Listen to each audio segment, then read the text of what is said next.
Hello, and welcome to this edition of Timeless Wisdom, where Mani and Vijay explore values and leadership lessons from ancient scripture. Hello, Mani.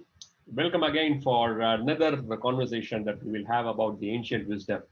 So, what are we going to discuss today? Great to meet you again, Vijay, to brainstorm on the ancient wisdom and values.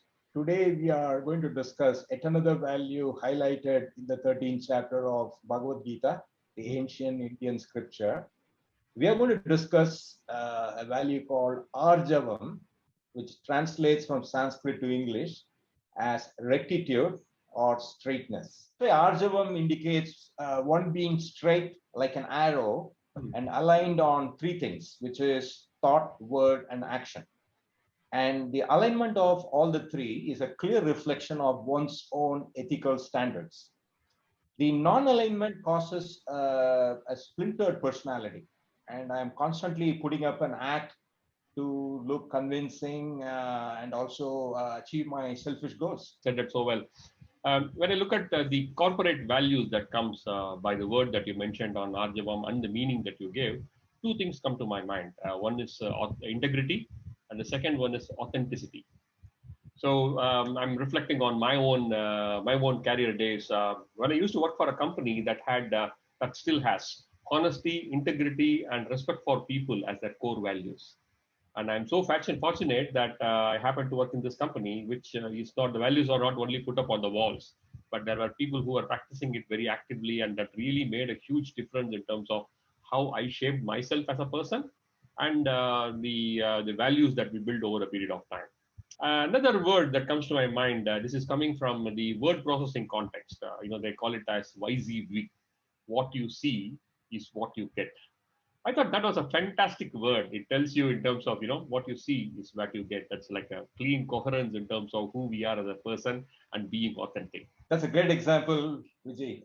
In fact, misalignment between thought, words, and action leads to restlessness and a state of perennial guilt. And leaders lose trust with their teams when they do not stick to their commitments and do not deliver whatever they promise. And it is not just the inclination to do good that matters. I mean, one should also back it up with action. I think what comes to my mind is walk to talk ratio. This is a fantastic indicator of congruence.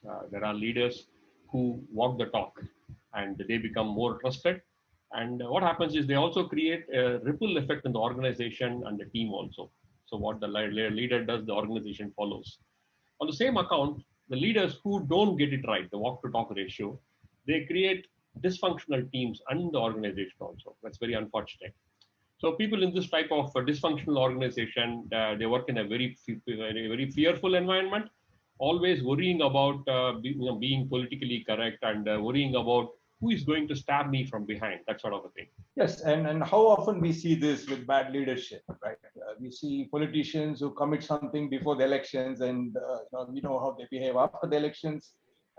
I mean, this is a very common example which we come across. And so, Vijay, my question is, how do you coach such people? When it comes to the coaches who come to me with, they won't come out with something like call it as integrity or authenticity. But what happens is there will be some sort of a signs that is coming up, and basically it's the indication of the incongruence that happens in their family or in the way that they are conducting themselves, and it usually shows up with things like not being at peace with themselves.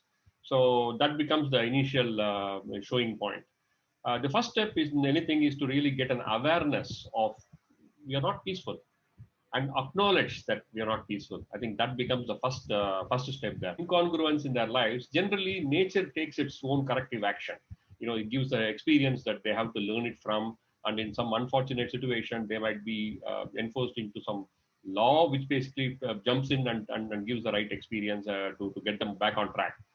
So they were in the conversation that I have with my coachee, it'll be more like in terms of asking the question, saying that are you interested in a short-term result of doing the things in any way and getting the result without really bothering about how it is coming up, versus a long-term positive impact that comes from a person of integrity and an authenticity.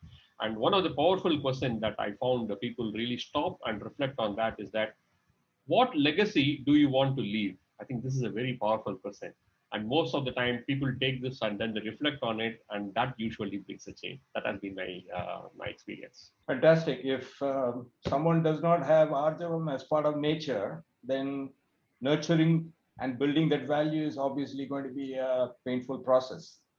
So very practical piece of advice. I like it and look forward to catching up with you on yet another value drawn from ancient wisdom. Thank you, Mani. Same with me also.